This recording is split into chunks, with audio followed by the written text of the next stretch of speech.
디모데후서 1장 6절로 9절에 있는 말씀으로 다시 복음 6번째 시간인데요. 복음을 부끄러워하지 마십시오라고 하는 제목으로 말씀 나누도록 하겠습니다. 주일 아침에 또 주일 오후에 우리가 약간 편안한 예배당에 나와가지고 하나님의 말씀을 듣고 예배를 드리고 그 말씀 앞에 아멘이라고 말하는 건 어쩌면 조금 쉬운 일입니다.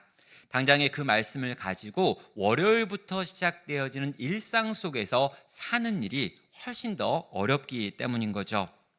자, 여러분, 세상을 살아가면서 또 학교를 살아가면서 직장 생활을 하면서 우리는 어떻게 이 세상에서 살아남을 수 있는 걸까요? 경쟁이 있습니다. 이 경쟁에서 이겨내야 합니다. 다른 사람보다 더 나은 성취를 이뤄야 합니다. 더 높은 스펙을 만들어내야 합니다. 그렇게 안 하면 인정받지 못하지요.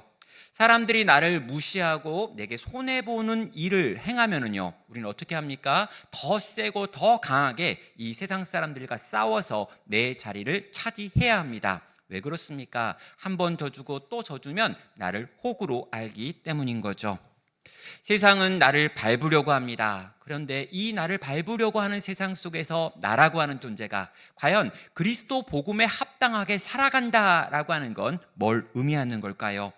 성경은 우리에게 말합니다. 또 복음은 우리에게 요구합니다. 그 세상을 사랑하라고, 그 세상을 섬기라고, 그리고 그 세상에게 네가 알고 경험한 이 복음의 내용과 이 십자가의 길에 대하여 가르쳐줄 뿐 아니라 그 길을 걸어가는 모습을 보여달라고 요구하는데, 만약 그렇게 살았을 때 내 삶은 어떤 모양이 될까요? 그럼 복음이라고 하는 걸 우리가 계속해서 지금 나누고 있습니다. 지금 벌써 5번을 나눴고 6번째 복음에 대한 이야기를 하고 있습니다. 그런데 이 복음은요, 우리에게 이 세상 속에서 이 세상이 가지고 있는 가치, 이 세상이 주장하고 있는 어떤 것과 부딪히게 만들더라라는 거죠. 세상에 룰이 있습니다. 세상에 방식이 있습니다. 세상에서 성공하기 위해서는 이러이러해야 한다라고 하는 세상의 원칙들이 존재합니다. 그런데 복음은 때로 이 원칙들과 부딪히고 있다라는 거죠. 자, 바울이 자기가 아끼는 영적인 아들 디모데에게 이 편지를 썼을 때 이 상황이 우리가 지금 경험하고 있는 이 상황보다 훨씬 더 어려운 때였습니다. 바울은 복음을 전하다가 차가운 감옥에 갇혀 있습니다. 그리고 언제 목이 잘릴지도 모른다라고 하는 위협은 느끼고 있지요. 자, 이 모습을 지금 이 바울의 영적인 아들이었던 디모데가 보았습니다. 그때 디모데의 마음은 어떠했을까요? 자, 예수님을 믿는 것, 그리고 그 예수님을 믿고 그 예수님을 따르고 그 예수님의 복음을 증거하는 것은 저렇게나 위험한 일이구나라고 하는 두려움이었겠죠. 두려움에 덜덜 떨면서 그는 완전히 위축되었습니다. 분명히 지금 디모데는 예배소 교회를 섬기라고 부르신 감독이었는데요, 더 이상 이 일을 하기에 어려울 정도로 두려움에 떨고 있었던 것이 디모데의 상황이었습니다. 자, 그런 디모데를 보면서요, 바울은 다음과 같은 말로 따뜻한 도전을 하고 있습니다. 7절과 8절이죠. 자, 하나님이 우리에게 주신 것은 두려워하는 마음이 아니요 오직 능력과 사랑과 절제하는 마음이니, 그러므로 너는 내가 우리 주를 증언함과 또는 주를 위하여 갇힌 자 된 나를 부끄러워하지 말고 오직 하나님의 능력을 따라 복음과 함께 고난을 받으라 라고 하는 명령입니다. 자, 여러분, 우리는요 복음을 믿는 자로 부르심을 받았습니다. 그런데 거기서 끝나는 건 아니에요. 우리가 복음을 믿고 복음을 누리고 복음으로 말미암아 생명을 얻는 것 너무너무 중요합니다. 이것조차 되지 않는 사람들이 있기 때문에 우린 이 부분을 철저히 집중해야 합니다. 그러나 우리의 부르심은 이 복음을 믿고 이 복음 안에 생명을 얻는 자에서 끝나는 게 아니라 이 복음을 경험하고 이 복음을 경험한 이후에 그것을 살아내며 이 복음을 증거하는 증인으로서 연결되어야 하는 것입니다. 예수님께서는 이 제자들을 보면서요, 세상으로부터 완전히 분리되어 있는 온실 속의 화초처럼 키우지 않았습니다. 제자들 향하여 누가복음 3장에서 10장 3절에서 말합니다. 갈지어다 내가 너희를 보냄이 어린 양을 이리 가운데 보냄과 같도다 라고 말하며 이 제자들을 세상 속으로 파송하셨죠. 자, 그러면 양이 이리떼 가운데 들어가게 되면 어떤 일이 벌어질까요? 당연히 이리들이 양을 내버려 두지 않을 겁니다. 당연히 물리고 뜯기고 충돌하는 일이 일어나는 거죠. 여러분, 그리스도인들을 빛이라고 부르는데요, 이 빛인 그리스도인들을 세상 속 어두움 가운데로 보냈다라고 생각해 보세요. 어두움과 빛은 치열한 전쟁을 벌이게 될 것입니다. 당장이에요. 내가 만약 내 직장에 들어가서, 또 내가 다니고 있는 학교에 들어가서, 또 믿지 않는 가정 가운데 들어가서 하나님의 복음과 그 복음에 합당한 삶, 그리고 그 복음을 증거하는 삶을 산다라고 할 때 어떤 일이 벌어질까요? 세상과 부딪히는 일들이 일어날 것입니다. 세상이 우리를 이해하지 못할 겁니다. 세상이 우리를 보고 이상하다라고 말할 거라는 거죠. 여러분, 이건요, 그 그리스도인이 아주 유별난 그리스도인이어서 그런 게 아니라요, 그가 진짜 그리스도인이기 때문입니다. 그럼 만약에 여러분이 학교 생활하면서 또 직장 생활하면서 또 믿지 않는 가정과 함께 살아가고 있으면서 여러분이 가지고 있는 신앙 때문에 경험하는 갈등이 단 한 번도 없었다라고 하면요, 그건 여러분이 거의 신앙생활을 똑바로 안 하는 사람이었다는 거예요. 교회 안에서는 신앙이 있습니다. 믿는 친구들 안에서는 신앙을 가진 것 같아 보였습니다. 그러나 이 믿음이 없는 세계 안에 들어가서는 철저히 여러분이 누구인지를 감췄기 때문에 아무런 갈등이 없을 수 있었다라는 것이죠. 정말 내가 복음을 가지고 있다면, 그리고 이 복음을 누리는 사람이라면, 내가 정말 그리스도를 사랑하며 그리스도의 십자가가 나를 살린 건 줄 아는 사람이라면 우리는 결단코 이 세상 속에서 그저 그렇게 살아갈 수가 없기 때문입니다. 자, 우리가 가지고 있는 진짜 문제가 뭘까라고 하면요, 우리가 이 충돌을 너무 무서워하는 것입니다. 세상이 너무 무서운 거죠.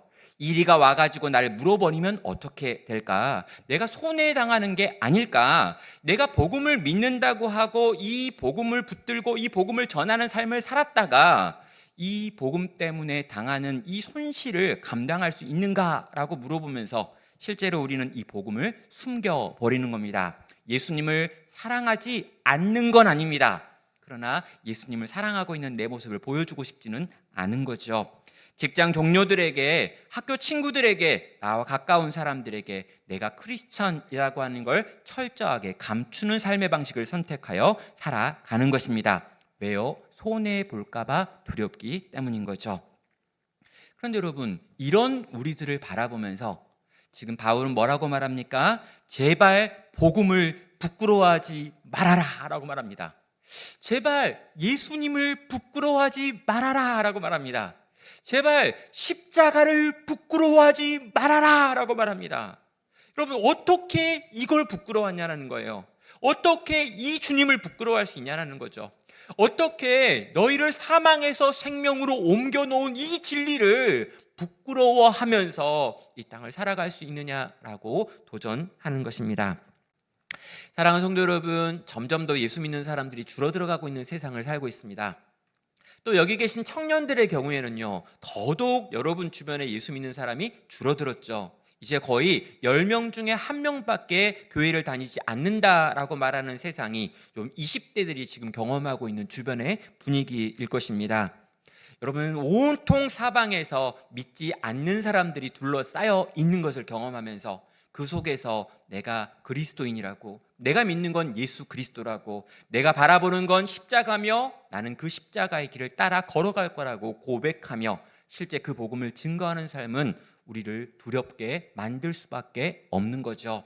그럼 그때 과연 우리는 무엇을 바라보고 어떻게 행해야 되는 걸까요?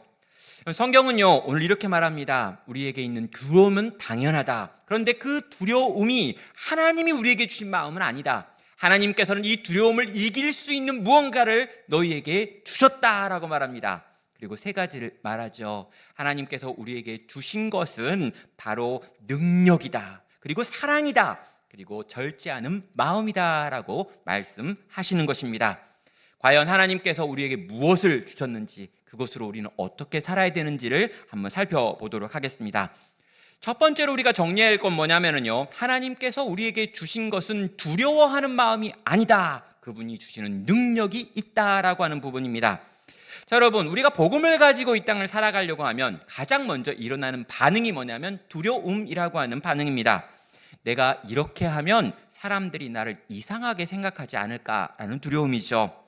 내가 직장에서 손해를 보면 어떻게 하느냐라는 생각이고요. 내가 정직하게 이 문제를 해결했다가 나중에 승진이나 이런 거에서 밀려나면 어떻게 하지라고 하는 두려움입니다. 내가 그리스도인이라고 하는 게 드러나서 사람들이 그걸 알게 되면 이러이러한 방식으로 나를 따시킬 것 같은데 어떻게 해야 되는가라고 하는 질문, 두려움이 우리에게 있는 겁니다. 그래서요, 이 두려움 때문에 우리는 어떻게 합니까? 교회 안에서는 철저히 교인의 가면을 쓰고요, 딱 이 교회를 나가는 순간 이 세상에서 써야 될 또 다른 가면을 쓰고 철저하게 세상처럼 살아가기를 선택하는 거죠. 이걸 전문용어로 하면 박쥐가 되기를 결정하는 겁니다. 여기 있을 때는 새처럼, 저기 갔을 때는 쥐처럼 살겠다 결단을 하는 거죠. 디모데도 마찬가지였습니다.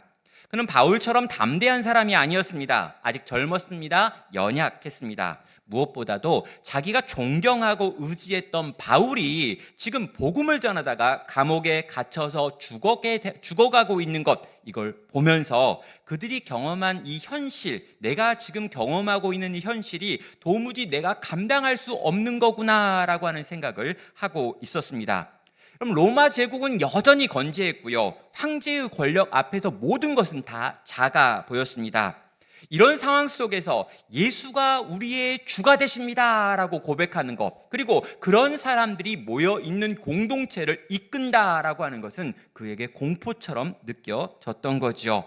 그래서 디모데는 두려워하고 있었습니다. 바울은 그런 디모데를 향해서 7절을 통해서 이렇게 말하죠. 하나님께서 우리에게 주신 것은 두려워하는 마음이 아니다 라고 하는 선언입니다. 자, 여기 나와 있는 이 두려워하는 마음이 아니다라고 할 때 이 두려워하는 마음은요, 우리가 느끼는 감정을 말하는 건 아닙니다. 왜요? 여러분, 우린 두려울 수밖에 없거든요. 그럼 황제가 나를 죽이겠다라고 쳐들어옵니다. 내가 가지고 있는 신앙 때문에 카타콤에 갇힐 수 있고요, 내가 당하는 일들이 막 있는데 막 순교를 당할 수도 있고 어딘가를 쫓겨날 수도 있고 감옥에 갇힐 수 있는 그 모든 상황을 알면서 두려워하지 않을 수 있는 사람은 없는 겁니다. 모든 사람들은 감정적으로 두려울 수밖에 없습니다. 지금 여기 나와 있는 두려워하는 마음이 아니다라고 하는 건요, 그 두려움 때문에 마땅히 내가 해야 될 어떤 것들을 하지 않고 있는 상태까지를 포함한 내용이 바로 두려워하는 마음이 아니다라는 겁니다. 두렵습니다. 그러나 예수를 사랑합니다. 두렵습니다. 그러나 예수님이 내게 원하시는 삶의 방식을 선택합니다. 두렵습니다. 그러나 복음을 증거하는 일을 위하여 기꺼이 움직여야 합니다. 그런데 이 두려움이 너무 커서 도무지 나로 하여금 성도답게 살지 못하게 만들고 있을 때, 바로 이것이 이 두려워하는 마음에 해당한다는 거죠. 사랑하는 여러분, 하나님이 우리에게 허락하신 것은 두려워하는 이 마음이 아니었던 것입니다. 그렇다면요, 하나님이 우리에게 정말 주시고 싶었던 마음이 뭐냐라고 물어볼 수밖에 없죠. 이어서 나오는 7절의 후반부입니다. 7절은 말합니다. 두려운 마음이 아니요 오직 능력과 사랑과 절제하는 마음이다 라고 하는 거죠. 첫째는요, 능력이 등장하고 있습니다. 여러분, 여기 나와 있는 능력은요, 어떻게 보면 힘을 의미하는 것 같은데 이것은 기질적인 강함을 의미하는 게 아닙니다. 여러분, 어떻게 사람을 만났는데 이 사람은 기질적으로 센 사람이 있습니다. 말할 때도 좀 세게 말하고요, 뭔가 결단도 잘하고요, 결단한 대로 막 하고요, 막 밀어붙입니다. 사람들이 상처를 받건 안 받건 내가 원하고 내가 바라는 뜻이 있으면 막 밀고 가는 강한 사람들이 있는 거죠. 여기 나와 있는 이 능력은요, 그런 의미에서의 기질적인 강함을 의미하는 건 아닙니다. 그럼 무엇입니까? 기질적인 문제와 상관없이 너무나 여리여리하고 상처를 잘 받는에도 불구하고, 사람들이 둘러싸고 내게 욕하면 그냥 눈물이 주르르 흐름에도 불구하고, 그런 연약함이 있음에도 불구하고 성령이 그에게 주시는 능력으로 그 어려운 상황 속에서도 하나님의 복음대로 살기를 결단하고 움직이고 입을 열어 복음을 증거하는 사람을, 바로 이 능력이 지금 임한 사람으로 보는 것이죠. 하나님께서 그 능력을 주신다는 겁니다. 하나님께서 그 마음을 부어주신다는 거예요. 하나님께서 네가 가지고 있지 않는 그 능력을 너에게 부어서 너로 하여금 믿지 않는 그 세상 속에 그 핍박과 박해가 있는 세상 속에서 성도답게 살게 만드시는 역사를 행하신다라고 하는 게 이 첫 번째 능력의 뜻입니다. 두 번째는요, 사랑이 등장하지요. 여러분, 이 능력으로 우리가 뭘 하는 걸까요? 하나님을 사랑하는 겁니다. 이 능력으로요, 이 십자가를 붙드는 거예요. 그리고 이 하나님을 사랑하고 이 십자가를 붙들고 이 복음을 너무너무 사랑하기 때문에 어떤 일이 벌어지냐고요? 이 복음을 내가 사랑하는 또 다른 누군가에게 전할 수밖에 없는 것입니다. 여러분, 우리가 누군가에게 우리의 복음을 드러내고 우리가 가지고 있는 신앙을 나타내며 우리가 복음을 증거하는 유일한 이유는 뭐냐면요, 바로 이 사랑이었다는 거죠. 불일 듯 사랑이 우리 가운데 일어나서 이 사랑 때문에 우리는 주님이 우리 가운데 맡기신 이 복음을 증거하는 삶을 사는 것입니다. 마지막 세 번째가 절제하는 마음이었죠. 여러분, 헬라어로 이 절제하는 마음은요, 건전한 정신, 바른 판단력, 그리고 자기 통제와 같은 것을 의미하는 단어입니다. 여러분, 두려움에 사로잡히면 사람이 어떻게 될까요? 바른 판단력을 잃어버립니다. 여러분, 두려움에 사로잡히면요, 사람들이 극단적으로 반응합니다. 어떤 사람은 막 화를 내고요, 막 공격적이 되고요, 어떤 사람은 한없이 숨어버리는 것으로 이 두려움 앞에서 사람들이 보이는 극단적 반응들이 있죠. 그런데 복음 안에 있는 하나님께서 우리 가운데 주시는 마음이 뭐였습니까? 절제하는 마음, 자기 통제력이었던 거죠.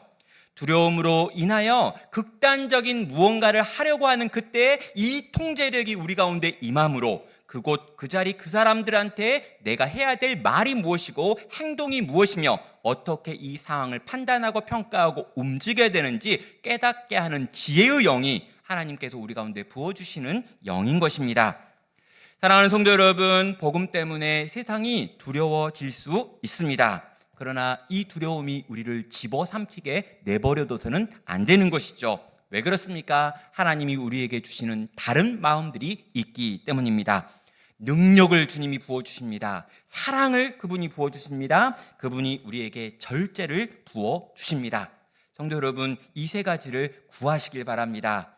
우리를 끊임없이 두렵게 만드는 세상 속에서 예수 믿고 그 예수 증거하는 삶을 살지 못하게 만드는 두려움을 뛰어넘을 수 있는 능력을 달라고, 사랑을 달라고, 그리고 그분이 우리 가운데 베푸신 절제를 달라고 구하시며 그것들로 충만해지는 성도 되시기를 주의 이름으로 축원합니다. 자, 두 번째는요, 바울은 디모데에게 아주 직접적으로 이야기를 하는데 이 복음과 이 복음 증거하는 자를 부끄러워하지 말아라 라고 도전하고 있습니다. 8절은 말합니다. 그러므로 너는 내가 우리 주를 증언함과 또는 주를 위하여 갇힌 자 된 나를 부끄러워하지 말고 오직 하나님의 능력을 따라 복음과 함께 고난을 받으라 라고 말하죠. 자, 왜 이런 말을 하는 겁니까요? 디모데가 실제로 바울을 부끄러워하고 바울이 증거했던 복음을 부끄러워했기 때문입니다. 자, 당시 바울의 모습을 보면은요, 세상의 기준으로 보면 전혀 자랑스러워할 만한 모습이 아니었습니다. 복음을 전하다가 갇힌 죄수였기 때문인 거죠. 자, 그리고 그가 전했던 복음의 내용은 무엇이냐라면은요, 십자가에서 처형당한 예수가 바로 복음의 내용이었습니다. 로마 사회에서 너무너무 치욕스럽다 여겼던 십자가에 달려 죽은 죄수가 이 복음의 중심이었고 핵심이었으며 이 복음을 따르는 삶이 성도에게 부여된 삶의 내용이었다라고 하는 걸 보면서 사람들은 너무너무 복음을 부끄럽게 생각했고요, 이 복음을 따르는 사람들인 그리스도인들을 부끄러운 사람들이라고 여겼던 것입니다. 자, 그런데 바로 그런 세상의 관점 속에 바로 디모데가 있었고 디모데도 똑같이 세상처럼 생각한 겁니다. 복음이 부끄러웠습니다. 그리고 그 복음 전하다가 감옥에 갇혀 있는 자기의 영적인 아버지인 이 바울이 부끄럽다라고 하는 생각을 했던 것이죠. 자, 바로 그때 바울이 디모데에게 이 편지를 썼습니다. 뭐라고요? 그 모든 것을 너는 부끄러워해서는 안 된다라고요. 이 세상은 복음을 부끄러워하고 이 세상은 복음대로 살아가는 사람을 부끄러워한다. 그런데 세상이 아닌 그리스도인인 너마저 복음을 부끄러워하고 너마저 복음을 증거하다 감옥 갇힌 나를 부끄러워하면 도대체 어떻게 된 거냐라고 지금 도전하고 있다라는 거죠. 그럼 복음은 원래 그런 거였습니다. 복음은 원래 약간 세상 사람들하고 안 맞았습니다. 세상이 살아가는 삶의 방식과 복음이 요구하는 삶의 방식은 다른 거였습니다. 세상은 끊임없이 올라가야 한다고 말하고요, 복음은 끊임없이 낮아져야 된다고 이야기합니다. 세상은 너를 증명하라고 이야기하는데 복음은 그리스도를 증거하라고 이야기하고 있습니다. 오직 하나님께 영광 돌리라고 이야기하고 있고요, 여기서는 네가 영광을 받아야 한다고 말하는 게 이 세상의 논리였다는 거죠. 철저히 반대됩니다. 그래서 부딪힐 수밖에 없습니다. 그럼 세상이 복음을 이상하게 여길 수밖에 없습니다. 그리고 이 복음을 믿고 이 복음을 따르고 이 복음대로 살아가는 사람들을 세상이 정상이라고 볼 수는 없다라는 거죠. 여러분, 이 세상이 복음을 그렇게 보는 건 너무 당연합니다. 문제가 뭡니까? 이 세상의 관점이 교회를 다니고 있는 내 안에도 이미 들어와 있다는 거죠. 여러분, 나도 복음이 부끄러워요. 나도 예수 믿는 사람이 부끄럽습니다. 여러분, 예전에 이야기했죠. 저희 집 딸이 고등학교 다닐 때 자기 반에서 식기도를 할까 말까를 고민하다가 안 하기로 결정했다고. 22명의 친구들이 있었는데 그 반에 있는 아이들 중에 누구 하나도 밥 먹을 때 식기도를 안 하는데 자기 혼자 식기도를 했다가 내가 그리스도인 게 드러나면 내가 어떤 일을 당할까 무서워가지고 식기도를 하지 않기로 고등학교 2학년 때 마음을 정했다라고 이야기를 하는 모습을 봤습니다. 여러분, 고만한 애도 그게 무서운 거예요. 따당할까봐, 나만 다르게 보이고 다른 사람이 나를 이상하게 여길까봐라는 거죠. 복음이 부끄러워지면 어떻게 합니까? 신앙을 교묘하게 타협하기 시작합니다. 교회 안에서는 굉장히 좋은 신앙이지만 직장에서는 전혀 그리스도인의 향기와 말과 언어를 사용하지 않습니다.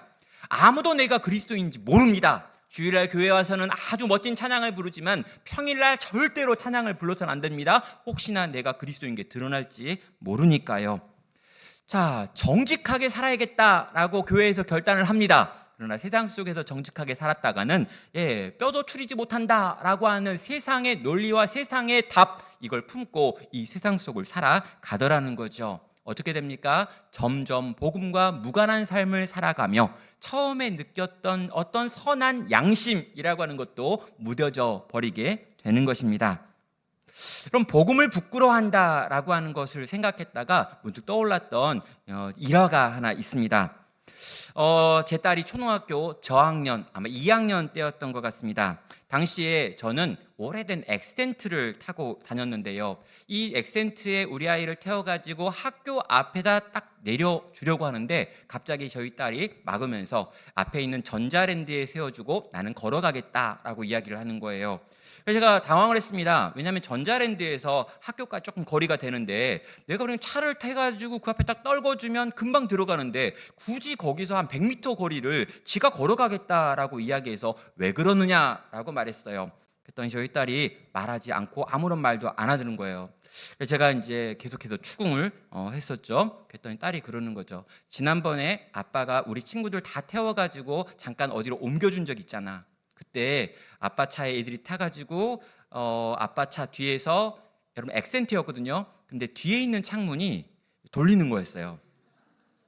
자기 집에 있는 모든 차는 다 누르면 버튼이 이렇게 올라가고 내려갔는데 그때 이렇게 돌리는 거를 애들이 경험하면서 뒤에서 계속 돌리면서 재밌다고, 와 돌리니까 열려 막 닫혀 막 이러는 거예요. 그런 다음에 저희 딸한테 그랬더라고요. 너네 집 차 되게 똥차더라 이러면서 너네 아빠 거진 이랬게요. 그래서 우리 아이가 그 차에서 내린 다음에 너무 서러워서 다시는 이 차 타고 나를 거기다 태워주면 안 되고 전자랜드에서 나를 태워준 다음에 내려주면 내가 혼자 걸어가겠다라는 생각을 했던 거죠. 여러분, 이 아이의 마음에도요, 너무 그게 싫었던 거예요. 사람들의 시선, 사람들의 조롱, 이런 것들이 두려운 겁니다. 여러분, 직장에서 내가 예수님 믿는 사람인 거 티 안 내는 건요, 예수님을 싫어해서도 아니고 사랑하지 않아서도 아닙니다. 예수님 사랑하고 복음이 너무너무 좋고 감사하고 그래서 찬양합니다. 근데 여러분, 세상에서 왕따 당하는 건 더 싫은 거죠. 그러니까 내가 믿음이 없어서도 아니고 예수님 안 사랑해서 그런 것도 아니고, 그런데 내가 그 예수님을 사랑하는 마음이 표현되어지고 드러나고 나타나면 세상이 나를 조롱할 것을 알기 때문인 거죠. 세상이 그 차가운 시선 앞에서 상처받기 싫어서, 따당하기 싫어서 우리 아이처럼 여러분도 이 세상 앞에서 그렇게 반응하며 그리스도를 감추는 삶을 살 수도 있다라는 겁니다. 성도 여러분, 나는 그리스도인입니다 라고 말했을 때 손해 볼 것 같습니다. 복음의 방식으로 살면 나를 고지식한 사람이라고 사람들이 여길 것 같습니다. 저 사람은 진짜 융통성이 없는 것 같아 라고 하는 평가를 받을 것 같은 두려움이 있습니다. 그래서 적당하게 감추고 삽니다. 그럼 어떤 평가를 받을까요? 저 사람은 교회 다니는 것 같은데 참 융통성은 좋은 것 같아 라고 하는 평가를 받겠죠. 여러분, 그 평가가 칭찬처럼 들리기도 합니다.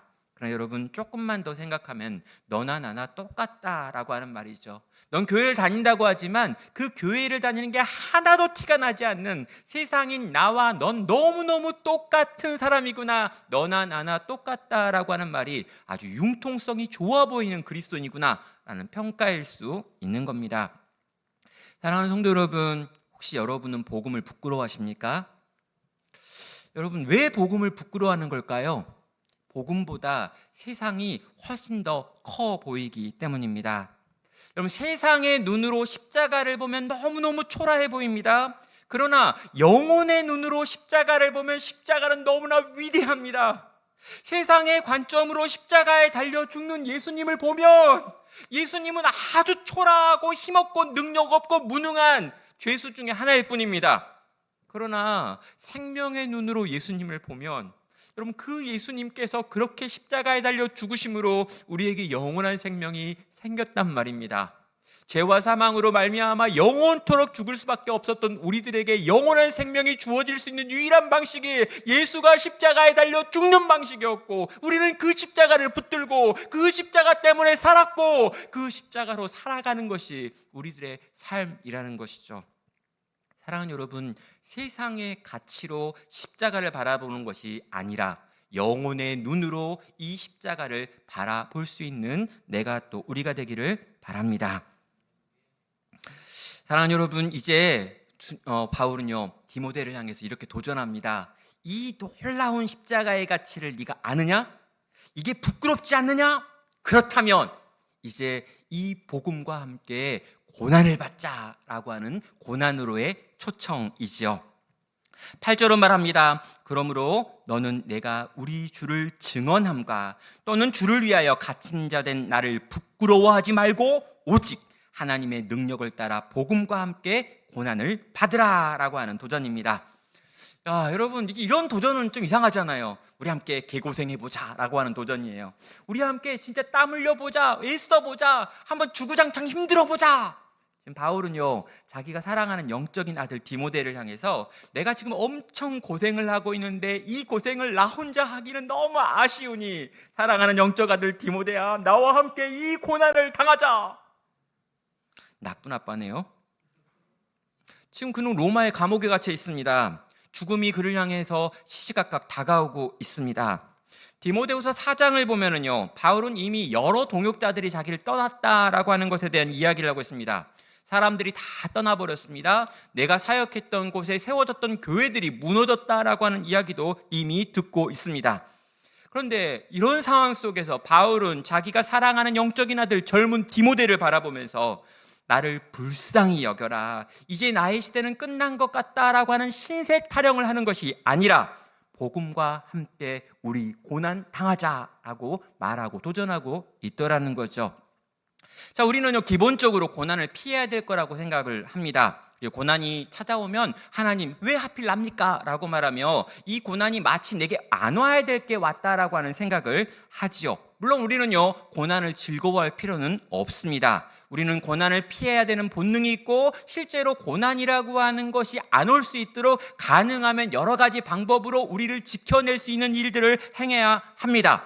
그러나 혹시 우리가 복음 때문에 당하는 고난이 있다면 여러분, 이 고난을 우리는 다른 고난들과 다른 시선으로 봐야 합니다. 왜요? 이것은 저주가 아니라 하나님의 부르심, 다시 말하면 사명이기 때문입니다. 9절은 이렇게 말하죠. 하나님이 우리를 구원하사 거룩하신 소명으로 부르심은 우리의 행위대로 하심이 아니요 오직 자기의 뜻과 영원 전부터 그리스도 예수 안에서 우리에게 주신 은혜대로 하심이라 라고 말하고 있습니다. 그러니까 복음과 함께 고난을 받으라 라고 이야기한 다음에 바로 이어가지고 네가 복음과 함께 고난을 받아야 될 이유가 있어. 그건 하나님이 너에게 주신 거룩한 소명이야 라고 말하는 거예요. 사명이라는 거죠. 우리 성도에게 맡기신 하나님의 사명이 있는데 그 사명이 복음과 함께 고난당하는 거다라고 말씀하는 것입니다. 여러분, 복음을 위하여 성도가 받는 고난은요, 네가 성도이기 때문에 너무너무 마땅한 것이고 당연한 거다라고 말씀하는 겁니다. 예수님께서 그의 제자들을 향해서도 동일한 말씀을 하셨습니다. 마태복음 16장 24절을 통해 이렇게 말합니다. 이에 예수께서 제자들에게 이르시되 누구든지 나를 따라오려거든 자기를 부인하고 자기 십자가를 지고 나를 따를 것이니라 라고 하는 도전이었죠. 정말 네가 나를 따르기 원하느냐, 나의 제자가 되기 원하느냐, 딱 한 가지 방법이 있다. 방법이 뭐냐고요? 나를 따라오려거든 자기 자신을 부인하고 그리고 자기 십자가를 짊어지고 나를 따르는 방법밖에 없다라고 말하는 거죠. 여러분, 자기를 부인한다라고 하는 건요, 자기가 가지고 있는 어떠한 당연하다고 말할 수 있는 어떤 권리들을 포기하고라는 의미입니다. 그리고 네가 짊어져야 될 그 십자가, 정말 예수님이 짊어지고 가셨던 것 같은 그 고난과 그 고통과 그 아픔과 모든 그것들을 짊어지고 따라오는 것이다 라고 지금 도전하신 것입니다. 여러분, 우리는요, 복음이 말하는 고난이라고 하는 걸 어떻게 이해해야 되는 걸까요? 여러분, 복음 때문에 내가 고난당했다라고 말할 만한 사건을 여러분은 경험한 적 있으신지 한번 물어보는 겁니다. 여러분, 오늘 찬양 때도 나왔는데요. 내 생명 주님께 드리리. 이때 드럼이 들어갑니다. 구구구구구구.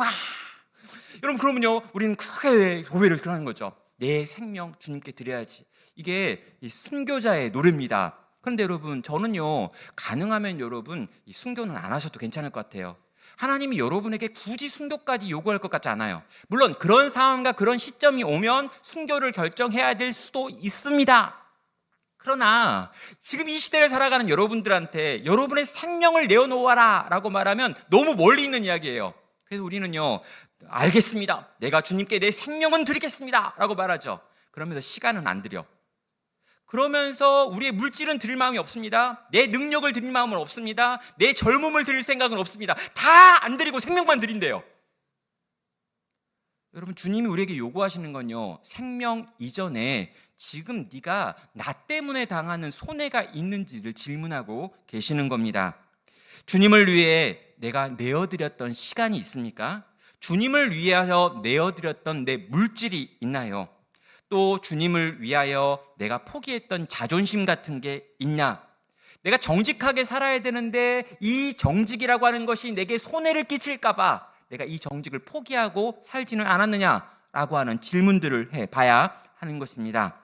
사랑하는 여러분, 내 편안함이 있었습니다. 내가 누릴 수 있는 어떤 것이 있었습니다. 그런데 이것들을 누리지 않고 주님을 위하여 주님 때문에 이것들을 포기한 이게 있는지 주님은 오늘 우리에게 질문하고 계신다는 거죠.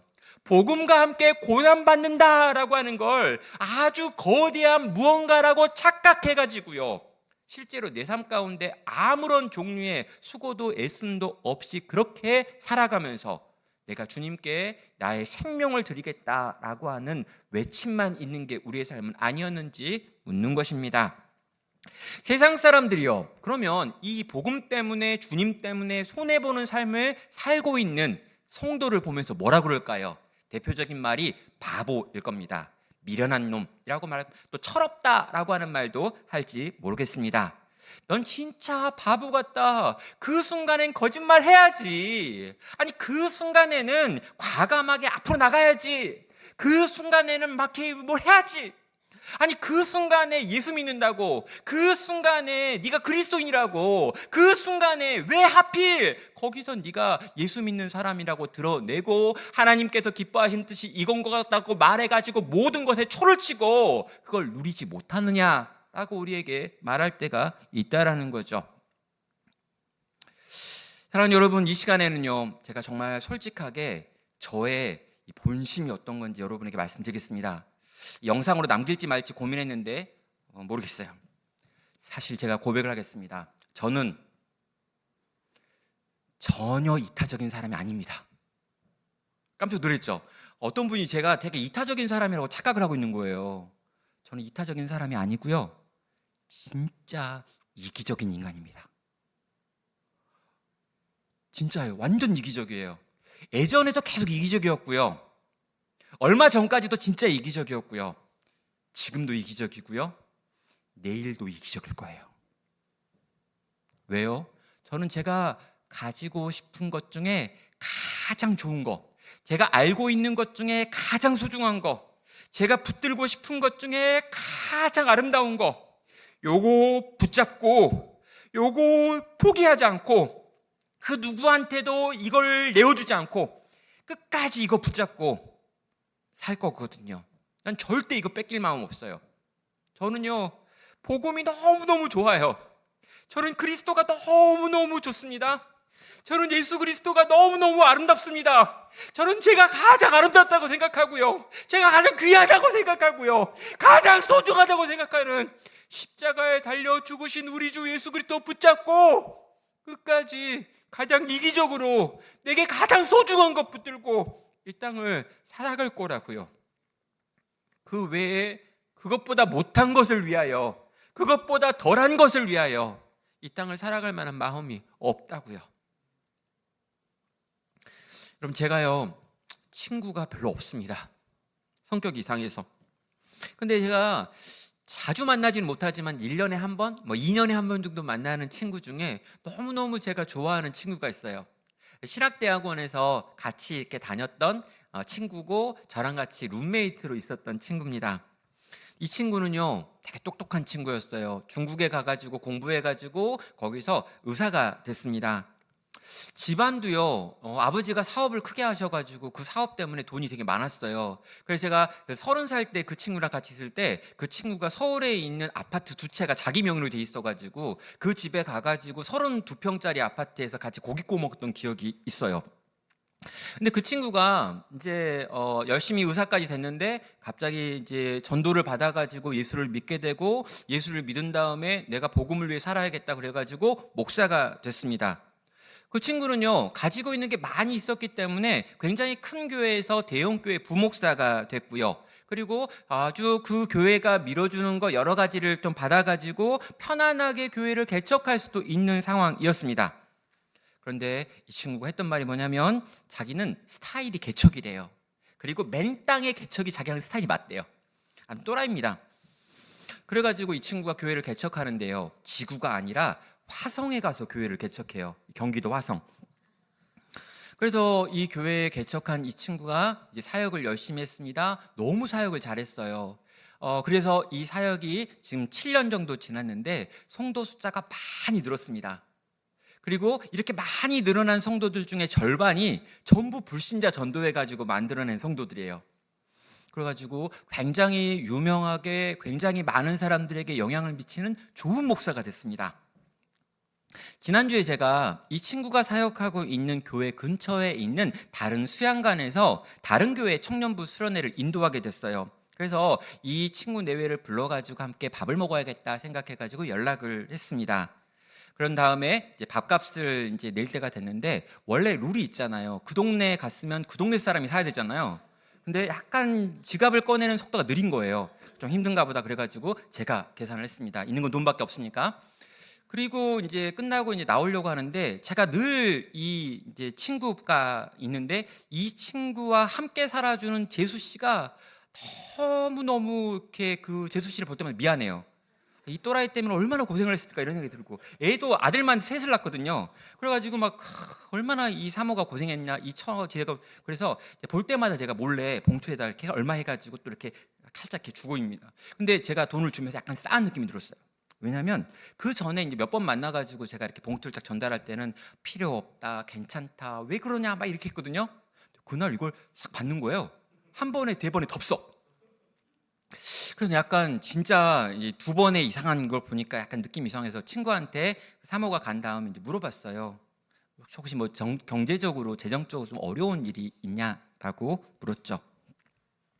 그랬더니 이제 그 친구 했던 말이 가난한 동네에 초신자가 너무 많이 와가지고 교회 재정이 늘 좀 이렇게 부족하게 돼서 2달치 사례비를 못 받아가지고 아내가 지금 알바하러 가는 중이다라고 이야기를 하는 거였죠. 그래서 이제 돌아오는 길에 제가 강사비로 받았던 강사비를 전부 그 친구한테 보냈습니다. 그리고 친구가 저한테 답장을 보냈어요. 진짜 까만 옷을 입은 까마귀를 하나님께서 보내주셨네 라고. 여러분, 세상의 눈으로 보면요, 급여를 2달 연속 못 받은 제 친구 목사는요 진짜 미련하고 바보 같은 놈입니다. 여러분, 걔 목회 잘한다고요. 너무너무 잘해서 교회를 세웠고 그 교회 안에 불신자가 넘쳐나고 계속해서 복음 전하는 일을 열심히 하고 있습니다. 아주 유능한 친구였습니다. 돈도 많이 벌었습니다. 근데 그 모든 거 다 내려놓고 지금 너무너무 바보처럼 바보 같은 교회에서 바보 같은 목회를 하고 있는 거죠. 그런데 제 눈에는요, 그 친구가 세상에서 가장 영광스럽고요, 진짜 목사 같다라는 생각이 들고요, 제가 아는 진짜 목사였습니다. 저는요 그 친구가 부럽고요, 동시에 너무너무 자랑스럽습니다. 왜입니까? 이 친구는요 저보다 더 이기적인 인간이거든요. 저는 내가 좀 이기적인 줄 알았는데 그 친구를 보니까 너무 이기적으로 그리스도를 사랑합니다. 복음을 사랑합니다. 그 복음 외에 그 어떤 것도 더 사랑하는 게 없이 그에게 주어진 시간을 그렇게 채워가고 있었기 때문입니다. 사랑하는 여러분, 저 역시 이 친구처럼 조금 더 이기적이 되어야겠다라고 하는 결단을 했습니다. 세상에 썩어져 없어질 돈과 명예를 붙잡기 위해서 아둥바둥하고 있는 이 땅에서의 기준과 삶의 기준으로 저는 더 영광스럽고 더 아름다우며 영원히 빛나는 그리스도를 붙잡고 그를 위해 살아야겠다라고 다짐을 했던 거죠. 사랑하는 여러분, 복음을 위하여 잠깐 고난당할 수 있습니다. 복음을 위하여 이렇게저렇게 손해 볼 수 있습니다. 예수 그리스도와 그분의 십자가를 따르는 길에서 이런저런 어려움을 당하는 일이 일어날 수 있습니다. 그러나 그럼에도 불구하고 여러분도 이기적이 되어서 가장 빛나는 거, 영원히 빛나는 거, 우리의 생명을 건지는 거, 영원토록 찬란하게 이 땅에서 빛날 그 주님의 십자가 붙들고 그 십자가와 함께 복음과 함께 고난당하는 삶의 방식을 선택할 수 있기를 주님의 이름으로 축원합니다. 말씀을 맺겠습니다. 바울은 지금 감옥에 있습니다. 곧 죽어갈 거고 죽고 있습니다. 디모데에게 바울은 이렇게 마지막에 편지하죠. 디모데후서 1장 12절에서 말합니다.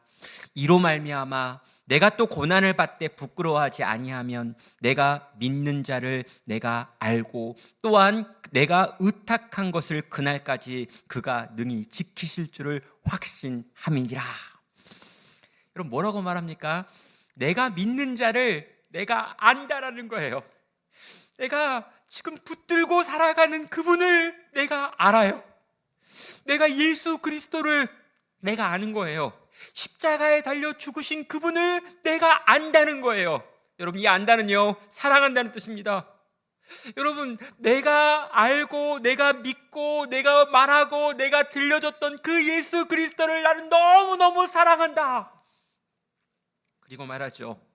그리고 그분이 내가 의탁한 것을 그날까지 그가 능히 지키실 줄을 확신한다. 내가 하나님께 부탁한 그것들을 주님께서 직접 지켜내실 것을 확신하기 때문에 나는 내게 주어진 이 길을 끝까지 가겠다라고 지금 말하고 있는 겁니다. 사랑하는 성도 여러분, 하나님께서 우리 인생의 모든 걸 보신다는 거예요. 그리고 우리의 인생의 결국을 판단하십니다. 세상이 우리를 평가하고 있습니다. 세상의 기준을 가지고 너라고 하는 사람은 이렇게 살아야 한다라고 지금도 말하고 있습니다. 그 기준을 잘 따르신다면 세상은 여러분에게 박수 쳐주실 것입니다. 그리고 여러분 그 박수를 받으면 잠시 잠깐 기분이 좋을 거예요. 그런데 여러분 그 세상의 기준으로 박수를 받았던 이는 영혼의 눈으로 우리를 보시며 우리의 인생 전체와 우리의 영혼까지 판단하시는 주님의 박수는 받지 못할 수 있습니다. 사랑하는 성도 여러분, 주님이 우리의 인생을 보고 계십니다.